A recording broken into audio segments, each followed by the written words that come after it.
Hello students, how are you? I hope all are you well.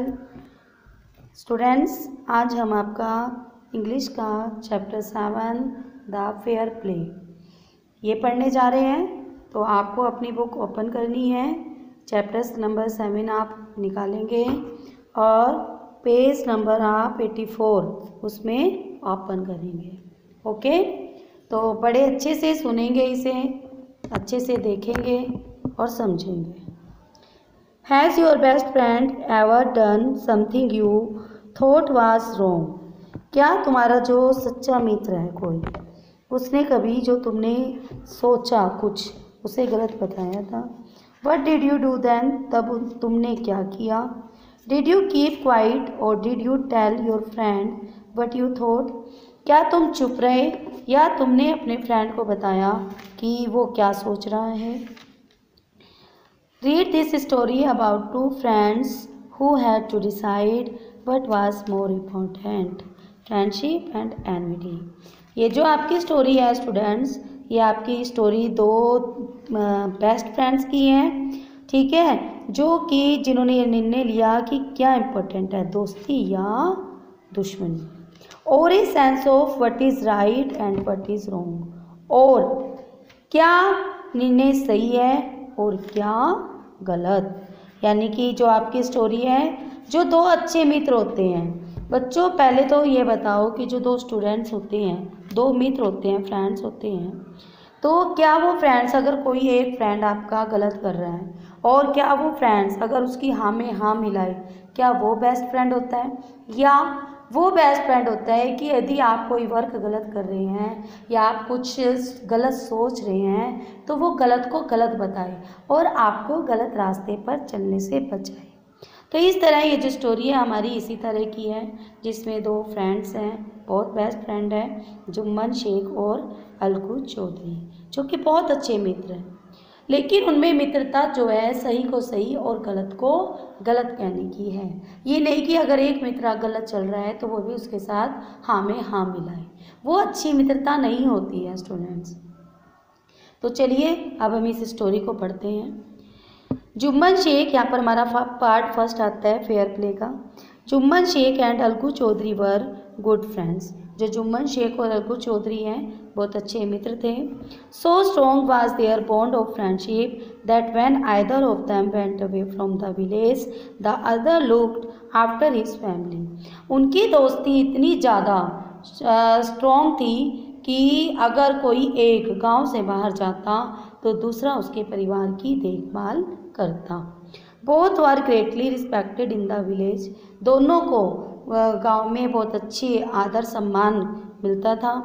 Jumman had an old aunt who had sum property.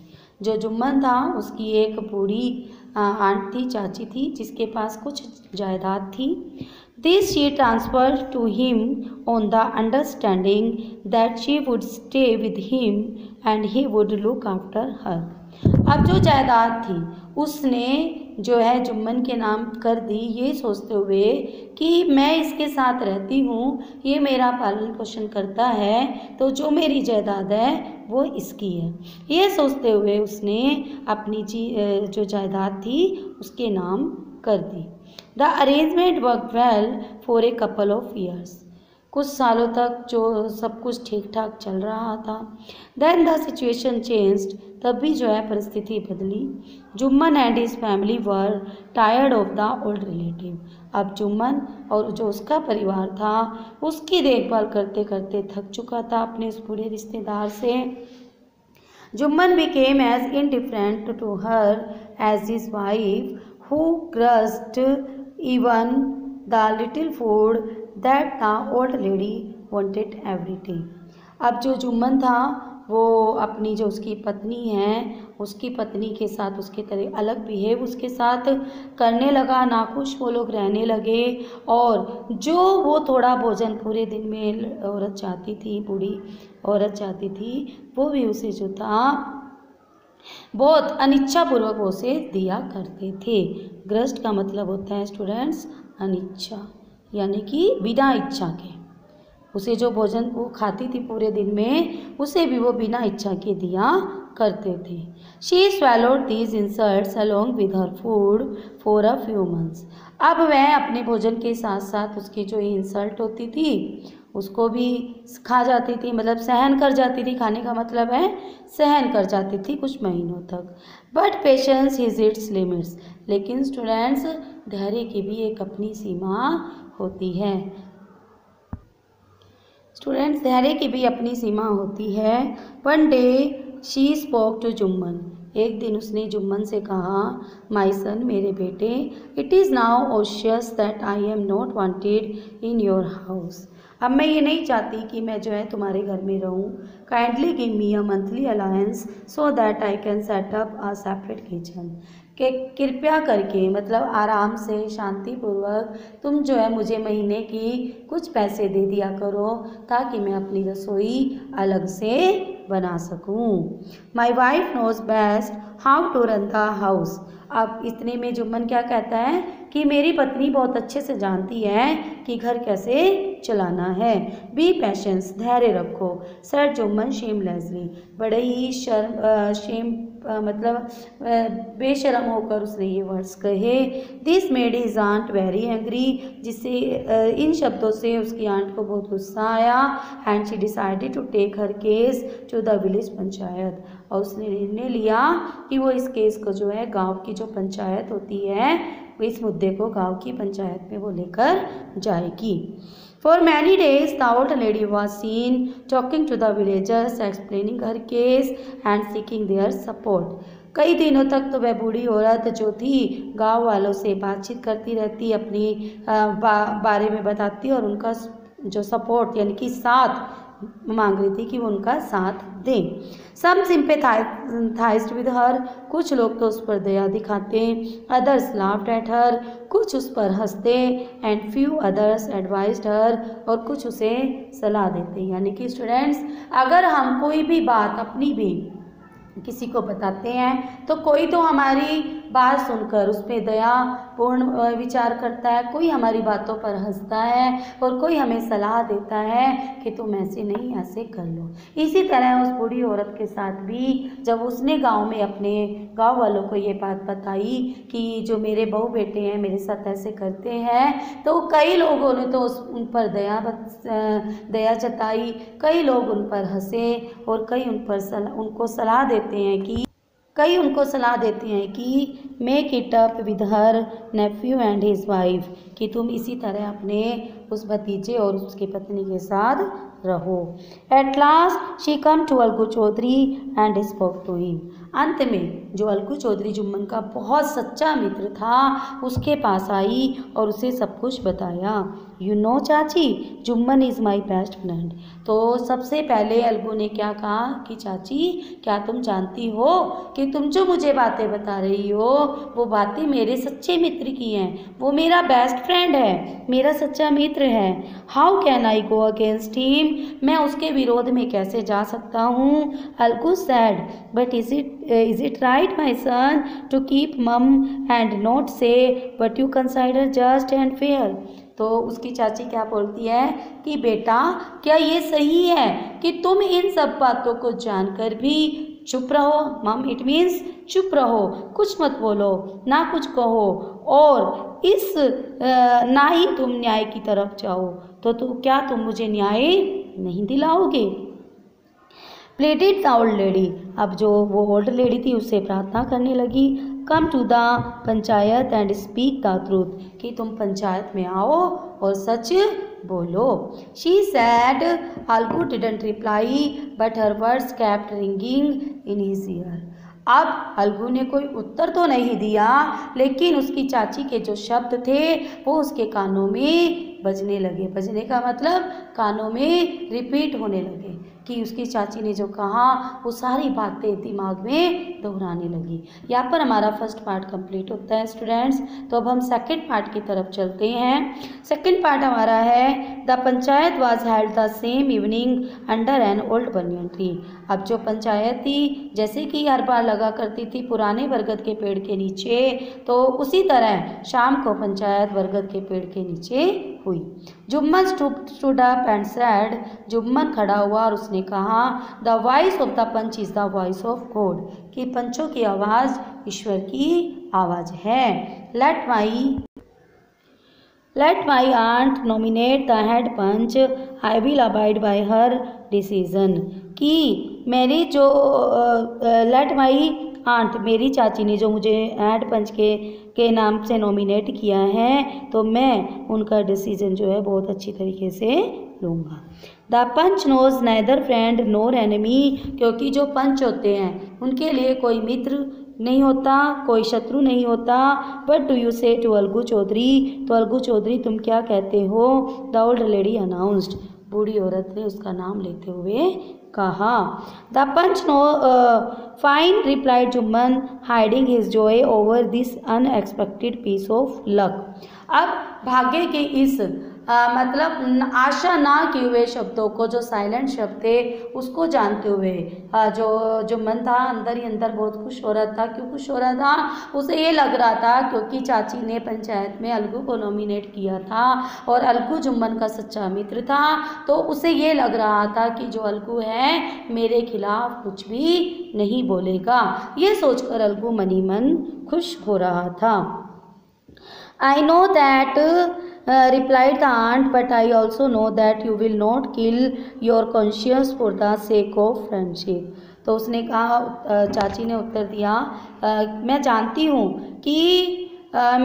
हूँ कि तुम जो है अपना विवेक मित्रता के लिए नहीं मारोगे विवेक को। God lives in the heart of the panch, ईश्वर जो है पंचों के दिल में रहता है। And his voice is the voice of God, और उसकी आवाज़ ईश्वर की आवाज़ होती है। And the old lady explained her case, और इस तरह उस बूढ़ी औरत ने अपने केस को एक्सप्लेन किया है, व्याख्या की। यानी कि जब अलगू को एक पंच की तरह नॉमिनेट किया गया तो अलगू के सामने वो क्या कहती है कि तुम अपनी मित्रता के लिए अपने विवेक को नहीं तोड़ोगे, नहीं मारोगे, क्योंकि जो न्याय करना होता है, न्याय की आवाज़ में ईश्वर की आवाज़ होती है। तो न्याय जो है, न्याय में ना तो हमें ये देखा जाता है कि वो हमारा मित्र है या वो हमारा शत्रु है। ये कहते हुए जो बूढ़ी औरत है वो अपने केस को एक्सप्लेन करने लगी। Jumman said Algu, you and I R old friends. Jumman ने अलगू से कहा, तुम और मैं पुराने मित्र हैं। Your aunty is as dear to me as you, तुम्हारी चाची मुझे वैसी ही प्यारी है जैसे कि तुम्हें। Now I M A panch, लेकिन अब मैं मुखिया हूँ। You and your aunt are equal before me, तुम और तुम्हारी चाची मेरे लिए दोनों बराबर हैं। बट हैव यू टू से इन योर डिफेंस, तुम अपने बचाव के लिए क्या कहते हो? 3 years ago began Jumman, my aunt transferred her property to me. 3 साल पहले, जुम्मन कहने लगा कि 3 साल पहले मेरी चाची ने जो अपनी जायदाद थी मुझे ट्रांसफ़र कर दी थी। I promise to support her as long as she lived, और मैंने ये वादा किया था कि जब तक वो जिंदा रहेंगी तब तक मैं उनका साथ दूंगा। I have done all I could, जितना मैं कर सकता हूँ मैंने वो किया। There have been a couple of quarrels between my wife and her, but I can't stop it. अब कुछ दिनों से मेरी पत्नी और इनमें झगड़ा चल रहा है जिसे मैं रोक नहीं सकता। Now my aunty is claiming a monthly allowance from me, अब मेरी जो चाची है मुझसे महीने का भत्ता मांग रही हैं। दिस इज़ नॉट पॉसिबल, यह संभव नहीं है। That's all I have to say, बस इतना ही जो है मैंने तुम्हें कहा। Jumman was cross examined by Algu and others, अब जो जुम्मन था अलगू और जो अन्य के साथ, क्रॉस एग्जामिन्ड का मतलब जब कोई फैसला लेना होता है स्टूडेंट्स, तो पंच जो होते हैं, पंच यानी कि 5 जो बुजुर्ग लोग या बड़े लोग गांव के बिठाए जाते हैं, तो किसी भी केस को सुनकर वो आपस में डिस्कशन करते हैं, आपस में डिस्कशन करके फिर वो फैसला लेते हैं। इसी तरह जो अलगू था, अलगू भी क्रॉस एग्जामिन करने लगा। देन अलगू अनाउंस, तब अलगू ने अनाउंस किया, we have gone into matter carefully, हमने इस मैटर को बहुत ध्यान से सुना है, समझा है। In our opinion Jumman must pay his, हमारी राय से जुम्मन को पे करना चाहिए उनका। Pay his aunt a monthly allowance, Jumman को अपनी चाची को महीने का भत्ता देना चाहिए। Or else the property goes back to her, या उनकी जो प्रॉपर्टी है उसको वापस उन्हें दे देना चाहिए। Now the two friends were seldom seen together, अब जो दोनों मित्र थे एक दूसरे को देखने लगे। The bond of friendship between them was broken, दोनों में जो मित्रता थी, जो मित्रता का बॉन्ड था वो टूट गया।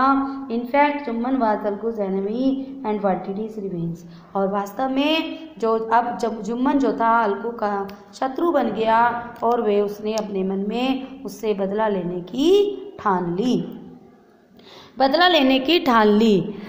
थर्ड पार्ट स्टूडेंट यहाँ पे शुरू होता है। Days passed and as ill luck would have it, दिन गुजरता गया जैसे कि बुरा भाग्य जो है उनके पास आ गया। Algu Chaudhary found himself in a tight spot, अब अलगू चौधरी ने अपने आप को एक डिफ़िकल्ट सिचुएशन में पाया। One of his fine pair of bullocks died, उनमें क्योंकि उसका जो एक जोड़ा बैलों का था वो मर गया था। And he sold the other to Samjhu Sahu, जो कि उसने किसी दूसरे समझू साहू को बेच दिया था। A cart driver of the village, जो कि एक बैलगाड़ी चालक था गाँव का। The understanding was that Sahu would pay the price of the bullock in a month's time, अब जब उसने बैलों को बेचा था तो समझू साहू ने ये कहा था कि मैं तुम्हें इसके पैसे 1 महीने के बाद दे दूंगा। It so happened that the bullock died within a month, अब क्या हुआ, जो उन्होंने बैल बेचे अब वो बैल जो थे 1 महीने के अंदर ही मर गए। Several months after the bullock's death, several months after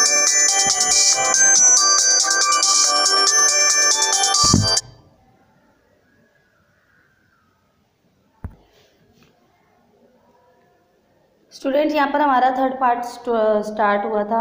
जैसे कि हमने कहा था कि हम बता रहे थे कि जो सेवरल मंथ्स पहले जो मतलब 1 महीना का उसने समय दिया था कि 1 महीने बाद वो पैसे लौटा देगा, लेकिन कई महीनों तक उसने पैसे नहीं लौटाए और जो उसके बैल थे वो मर गए।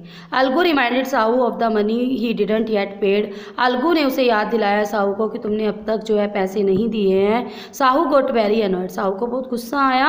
I can't pay you a penny for the rest beast you sold me, कि मैं तुम्हें एक भी पैसा नहीं दूंगा उन बीमार पशुओं के लिए जो तुमने मुझे बेचे थे। He brought us nothing but ruin, उसने हमें कुछ भी नहीं दिया बल्कि हमारा नाश कर दिया। आई हैव ए बुलक, मेरे पास एक बैल है। Use it for a month and then return it to home, इसे 1 महीने के लिए यूज़ करो और उसे मुझे वापस कर दो। No money for the dead bullock, he said angrily, उसने गुस्से में कहा कि मरे हुए बैलों के लिए मैं कोई भी पैसा तुम्हें नहीं दूंगा। Algu decided to refer the case to the panchayat, अब अलगू ने ये सोचा कि वो इस केस को पंचायत में ले जाएगा। For a second time in a few months preparation for holding the panchayat were made, दूसरी बार उसे कई महीने लग गए, मतलब कई महीनों बाद ये दूसरी पंचायत जो थी शुरू हो रही थी, लग रही थी। And both the party started meeting people seeking their support, अब दोनों जो पार्टी थी यानी कि अलगू और जो साहू दोनों जो थे अपने अपने सपोर्ट के लिए लोगों को ढूंढने लगे। The panchayat was held under the old banyan tree, अब जो पंचायत जैसे कि लगा करती थी पुराने बनियन के पेड़ के नीचे। Algu stood up and said the voice of the panch is the voice of God, Algu खड़ा हो गया और उसने कहा कि पंचों की आवाज़ जो है ईश्वर की आवाज़ है। Let Sahu nominate the head panch, I will abide by his decision, तो उसने कहा कि मैं साहू को पहले कहता हूँ कि साहू अपने पंच का नाम बताई, मैं उसका निर्णय मानूंगा। साहू आज his chance and propose the name of Jumman, Sahu को मौका मिला और उसने जुम्मन का नाम प्रपोज किया। Algu heart sank and the he turned pale, अब अलगू का दिल कांप गया और वह पीला पड़ गया।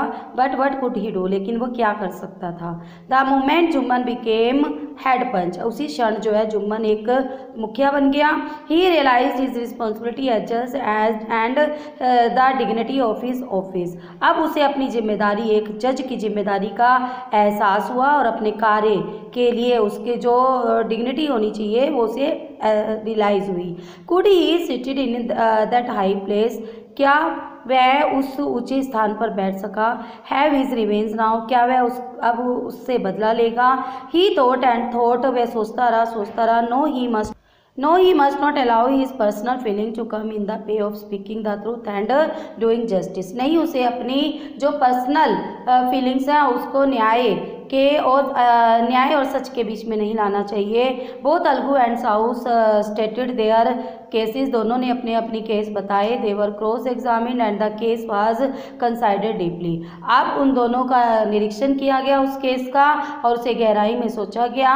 Then Jumman stood up and announce, तब जुम्मन खड़ा हुआ और उसने घोषणा की it Sahu should pay Algu price of the bullock, कि जो हमारी ये राय है कि साहू को जो है अलगू को बैलों के पैसे देने चाहिए। When Sahu bought the bullock, जब साहू ने बैलों को खरीदा था, it suffered from no disability or diseases, तब उसके अंदर कोई बीमारी नहीं थी, वो बीमार नहीं थे। The death of the bullock was unfortunate, जो बैल की डेथ हुई वो एक दुर्भाग्यवश हुई। But Algu can't be blamed for it, लेकिन अलगू इसके लिए कोई जिम्मेदार नहीं है। Algu could not contain his feelings, Algu जो है अपनी फीलिंग्स को नहीं रोक सका। He stood up and said loudly over and over again, victory to the panchayat, this is justice, God lives in the voice of the पंच, कि विजय जो पंचायत की जीत है, जोर जोर से चिल्लाने लगा कि पंचायत की जीत हुई है, ईश्वर जो है पंचों की आवाज़ में निवास करता है। Soon after Jumman came to Algu, embraced him and said, जल्दी ही शीघ्र ही जो जुम्मन है अलगू के पास आकर गले लगा और कहने लगा, सिंस द लास्ट पंचायत, पिछली पंचायत में, I had become your enemy, मैं तुम्हारा शत्रु बन गया था। Today I realise what it mean to be a panch, लेकिन आज मुझे एहसास हुआ कि पंच का मतलब क्या होता है। A panch has no friend nor enemy, क्योंकि एक पंच का ना तो कोई मित्र होता है ना ही कोई शत्रु। ही नोज ओनली जस्टिस, वे केवल न्याय को जानता है।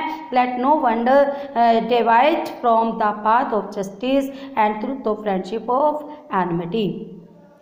तो अब हमें जो है अपने न्याय के रास्ते पर मुझे चलना था, दिखना था, और उसमें मुझे ना तो कोई शत्रु दिखाई दिया ना ही कोई मित्र। Alagu embraced his friend and wept, Alagu अपने मित्र के गले लगा और रोने लगा।